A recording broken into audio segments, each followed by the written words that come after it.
যে আসসালামু আলাইকুম, এই যে আপনাদের এই টাকাগুলা, এই টাকা দিয়ে আপনারা কিছু খেন।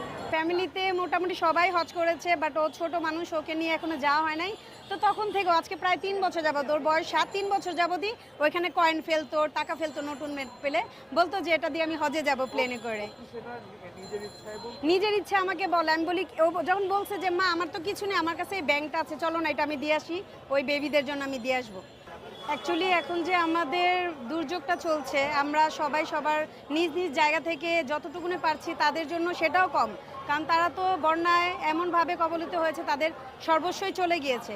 তো আমরা কিছুটুকুন, যতটুকুন আর কি তাদের জন্য সাহায্য হয়, আমরা হয়তো বা পুরোপুরি পারবো না তাদের পাশে দাঁড়াতে, কিন্তু জি। তো আমি ওকে জাস্ট ওর টিভি দেখে অনুপ্রাণিত হলো, যখন দেখেছে যে ওর চাইতে ছোট ছোট বাচ্চাগুলো পানিতে ডুবে আছে, গলা অবধি ওদের পানি চলে আসছে, হ্যাঁ, খাবারের